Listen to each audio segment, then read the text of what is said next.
Liverpool 1, Wolves 0 at Molineux. The replay, FA Cup, third round.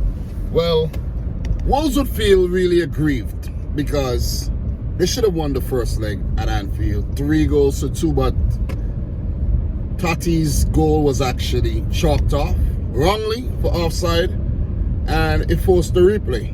Well, I think Wolves under Lopetegui has been very improved. They made a few signings, and they're looking like a team, that might actually stay up if they put in the, enough effort. But they are making the right steps, you know what I mean? But the first leg, they were really, really good. Substitutions were good. It's like Juan came off the bench, did well. They should have won the game, but it didn't work out like that. It ended 2-2 and a replay. This performance by Wolves was on the opposite spectrum of things. It was not a great performance. They had a lot of the ball, but they just couldn't do anything with the ball at all. And against a Liverpool team that, when you look at it on paper, it does not look the strongest. And these players might not have played with each other a lot. Guys like Milner coming back from injury. You have Stefan Bajcetic. You got Fabio Carvalho coming back in. But look at the front line. Carvalho, Elliott, Gakpo. The thing about this Liverpool performance is that it was a much better performance than we've seen from Liverpool lately. But the only problem is I don't think we're going to see this team come up against Chelsea this weekend. You see what I mean? And that's the whole problem. That is the whole problem. Liverpool, they played well. They look good. They look good, right? They played with more intent. Harvey Elliott with that brilliant goal, even though, Jose Sa was a bit off his line and kind of miscalculated things. But you can't take anything away from the Harvey Elliott goal. That was a banger. You see what I mean? Great left-footed shot from range. And a teenager, he's still a teenager, was an impact player on the day. And you need players like Harvey Elliott to step up when it really does matter in the big games. Gakpo, I think this is his 3rd Liverpool appearance. Still haven't really, shown what he's capable of, like what we saw at the World Cup, what we saw when he was at PSV. But it's only a matter of time, right? And he's been playing out of position in my opinion. But it was a bright performance. A really, really lively performance by Liverpool. But as I said, you're not going to see a Joe Gomez-Konate centre-back pairing. You're not going to see Tsimikas and Milner right back.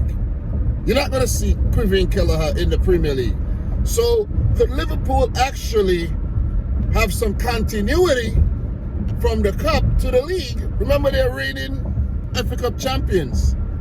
They did get knocked out of the Carabao Cup where they were reigning champions in that competition too. But the key to Liverpool improving is actually putting a performance over into the league. And that's going to be the biggest test, in my opinion, because when guys like Robertson and Trent Alexander-Arnold come back in the team, Fabinho from the start, he didn't look good when he came off the bench, I'm not going to lie. When Salah starts again, it's going to be difficult to, transition. And Liverpool, we know right now, are dealing with a lot of injuries. Virgil van Dijk, Darwin Núñez, Luis Diaz, Diego Jota. These guys are not not fit and ready to go. So they're part of the core of the team, and Liverpool will struggle in result. But the game against Chelsea, where Chelsea are not playing at their best too, could be a perfect opportunity for Liverpool, who right now are 9th place, to actually start climbing back up the table.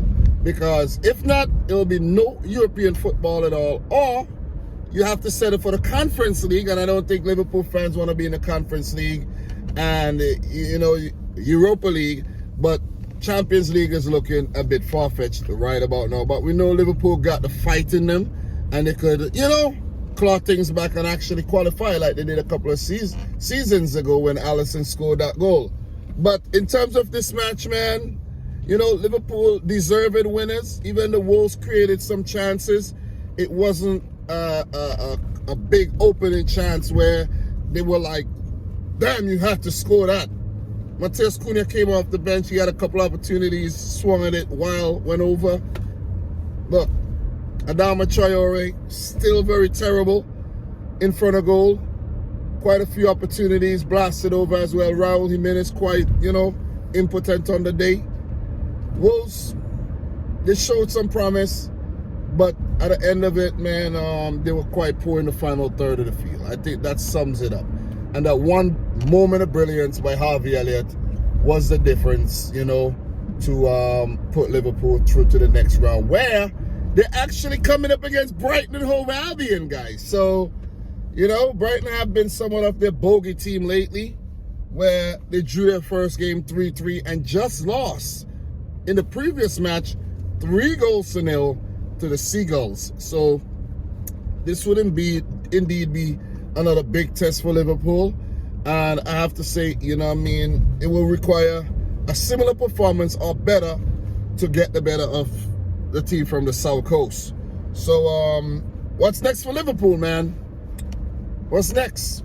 Consistency. Definitely consistency. What's next for Wolves? Well, at least they're not in the cup, and they could at least worry about surviving. They got out the relegation zone. They got to continue, with those solid performances in the league. And that's what matters. These cup games don't matter right now. Seriously. It'll be nice to stay in the cup, but these cup games really don't matter if you ask me. In other news, like for Liverpool, they've been linked with Wolves player Matheus Nunes. And to be honest, I don't know why. Maybe he could be better in the Liverpool system, but he's been pretty awful for Wolves, if you ask me. For the type of money that they paid for him, he's been awful. Not contributing enough. I know he could be more of a defensive type player, but just not offering enough, in my opinion. So it's, quite shocking to me that Liverpool are trying to go in for this player when there's obviously other players who they could bring into the side and have more of an effect on the team. But guys, I'm running late. I'm heading to work right about now. I think they shot my paycheck last week because I actually probably didn't punch in a few times because I was running late, missing some money. You know what I mean? But back on the grind again. There's been talks of a Liverpool takeover, a big time, by Qatari owners. And I don't understand. I see Liverpool fans are quite, excited about this, simply because they could possibly be getting rid of, a very frugal FSG. But man, you guys should be ashamed of yourself to be actually jumping up and down for this. Because you call City and PSG oil clubs for the longest time, and now you yourself are going to become an oil club. But anyways, don't want to leave you on a bad note. Subscribe to the channel if you're new. Like the video if you haven't yet done so. And until my next one, peace out. Rich Squad. Guys, I'll talk to you soon, all right? We do a roundup of the FA Cup next time I go live. Peace.